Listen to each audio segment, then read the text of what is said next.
Allô? Ah, François, ça va? Attends, quoi? Tu veux faire une actu réfractaire pour les blancs et une actu réfractaire pour les noirs et les arabes?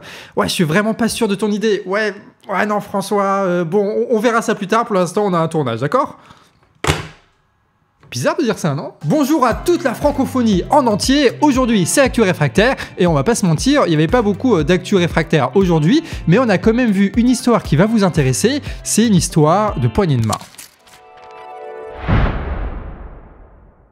Il y a eu un sommet très important récemment entre les dirigeants chinois et africains. Il y a eu des belles poignées de main, des belles photos, mais aujourd'hui, on va pas juste parler de ces poignées de main. On va raconter ce qu'il y a véritablement derrière ces poignées de main et remonter le fil des événements pour comprendre véritablement les enjeux derrière ces poignées de main. Parce qu'il y a la paillette des cérémonies officielles, mais il y a aussi la réalité économique en Chine. Le chômage de masse, des licenciements massifs dans les secteurs aussi stratégiques que l'acier et les fameuses villes fantômes qui naissent et disparaissent en permanence. On va commencer avec l'acier. On a par exemple la ville de Xingyi qui est une petite ville de la province de Jiangsu. Alors l'accent est approximatif et les superlatifs aussi, c'est une petite ville de Chine mais qui a quand même quasiment 1 million d'habitants, voilà. Et là-dedans, tu as des fourneaux qui produisaient 6 millions de tonnes d'acier par an et qui employaient 10 000 personnes. Et ça dans un pays, s'il vous plaît, qui produit 1,3 milliard de tonnes d'acier par an, soit plus que les États-Unis, l'Europe et l'Asie réunies. Sauf qu'aujourd'hui, les fours de Xingyi sont à l'arrêt, la moitié des salariés sont licenciés et les autres sont au chômage technique. Et ce qui se passe là-bas, en réalité, ça se passe dans tout le secteur de l'acier partout en Chine. Et pour comprendre tout ça et remonter jusqu'au sommet en Afrique, eh ben pas le choix, il faut parler de 2008. À ce moment-là, la finance états-unienne s'effondre avec les prêts immobiliers toxiques. Les banques sont à terre et arrêtent de prêter pour les projets immobiliers. Une crise qui affecte aussi l'économie chinoise au point où l'État intervient.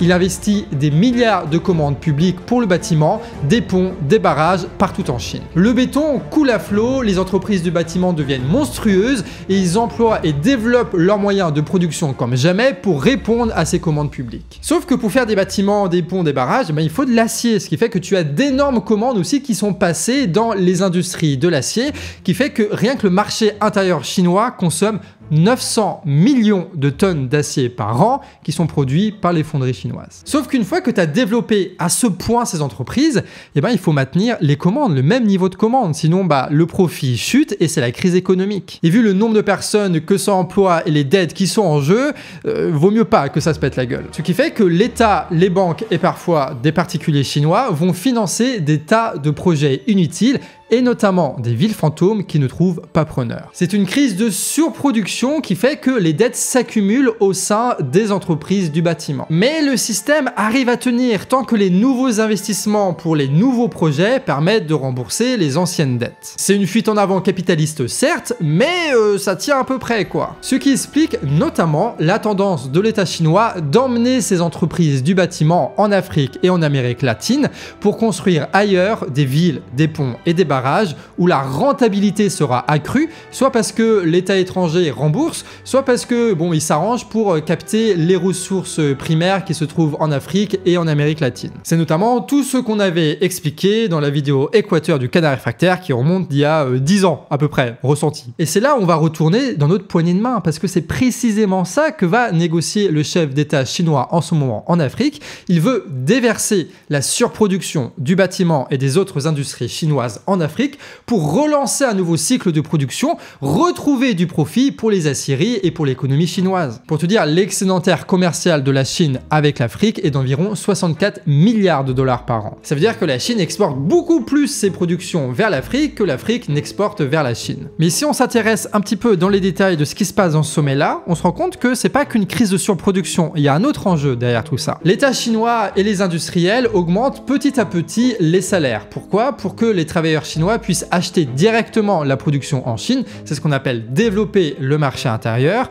mais aussi que les ingénieurs restent sur le territoire pour pouvoir développer une industrie de pointe à grosse valeur ajoutée. On parle par exemple là de l'électronique qui est beaucoup développée en Chine. Donc beaucoup d'industries primaires comme la manufacture par exemple deviennent de moins en moins rentables en Chine puisque les salaires sont de plus en plus élevés. Sauf qu'un gros bout de l'industrie chinoise est quand même basé sur le faible coût de production, mais ils sont quand même obligés d'augmenter les salaires. Donc comment est-ce qu'ils résolvent cette contradiction? Et bien encore une fois avec l'Afrique. L'État chinois organise avec ses industriels à travers ces grands sommets-là des délocalisations massives en exportant des capitaux en Afrique, notamment au niveau de la manufacture, avec des usines, avec des conditions sanitaires, écologiques, environnementales et sociales dégueulasses, avec des salaires qui sont très très bas, mais qui permettent pour certaines industries, notamment la manufacture, de pouvoir produire pour pas cher. Ouais, on est dans un temps où la Chine délocalise. Voilà, je sais pas si vous êtes au courant de cette méta, mais c'est ce qui est en train de se passer. Un bout de la production en Chine se retrouve donc en Afrique, ce qui fait que la Chine va devoir importer de ce qui se produit en Afrique.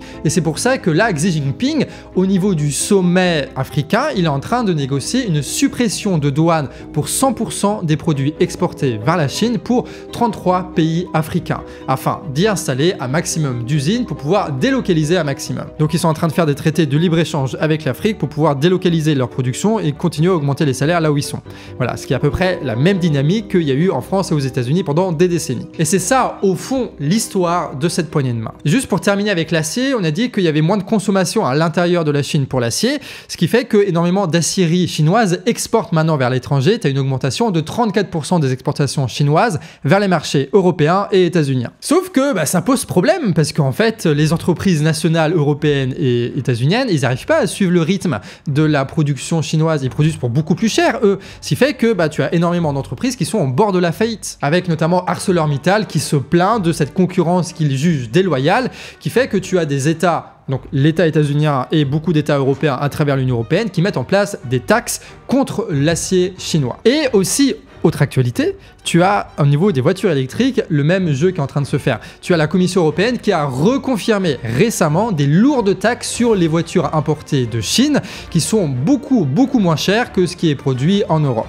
L'Union européenne a accepté la délocalisation quand ça permettait d'augmenter le profit des industriels, mais il refuse la concurrence quand ça attaque directement le profit des industriels. En fait, l'Union européenne, quoi qu'il arrive, c'est une politique au profit des grands industriels. Sauf que le problème, c'est que à ce jeu des sanctions, tu as certains qui grincent des dents, comme en Allemagne, où le gros de l'industrie est totalement codépendante avec les grands partenariats faits avec des boîtes chinoises. Et ça, notamment dans la chimie. Alors avant, ça leur permettait de baisser le coût de production et tout ça, donc de faire qu'ils pouvaient exporter à un maximum et donc gagner énormément d'argent, mais là ça pose problème. Pourquoi? Parce que l'État chinois peut menacer de sanctions, par exemple contre la chimie allemande, en réponse aux taxes sur les voitures électriques chinoises. Une escalade des sanctions où l'économie allemande serait encore en première ligne, comme ils l'ont été avec la Russie et le gaz, et ça au grand plaisir de leurs premiers concurrents, les industriels états-uniens, qui poussent pour des sanctions contre la Chine, tiens. Voilà ce qu'on pouvait dire économiquement autour de ce sommet en Afrique. Dis-le nous par commentaire si ça t'intéresse, ce genre d'analyse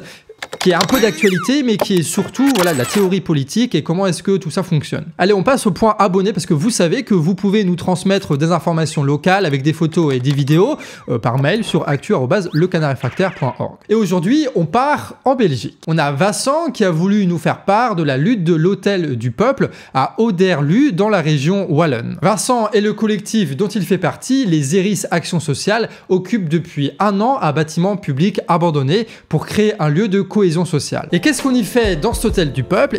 On y accueille des familles dans le besoin, on y donne des produits de première nécessité, il y a une école des devoirs et t'as même un centre de colis alimentaires. Sauf que dans la commune, l'occupation du lieu n'a jamais été officialisée et les activités sociales du collectif n'ont jamais reçu le moindre soutien administratif ou financier. Lundi prochain, ils seront convoqués chez le juge de paix et n'auront pas les moyens de se faire représenter par un avocat. Il y aura un rassemblement devant le tribunal si jamais vous êtes du coin. Rendez-vous devant le tribunal du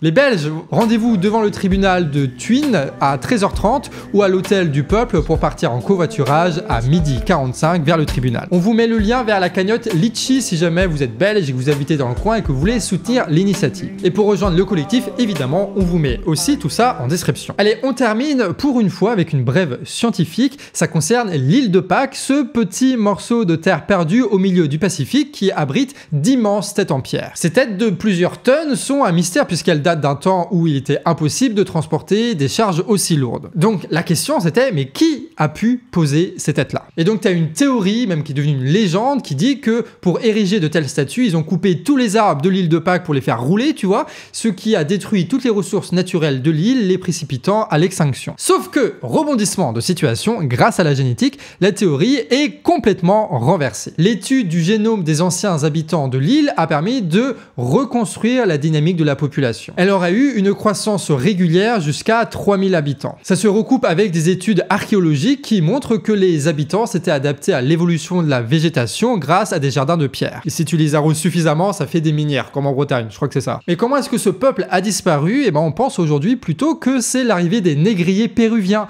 avec la mise en esclavage d'un tiers de la population et l'importation de maladies qui a causé la chute du peuple de l'île. Allez, on termine là-dessus pour cette semaine. On se dit à lundi prochain pour votre prochaine Actu Réfractaire. Enfin, encore? Allô? Non, non, Rachel, non, je vais pas rejoindre l'après, Rachel. Je suis désolé, on est bien là. Non! Ouais, bah à plus tard, mais... Ils sont chiants, là.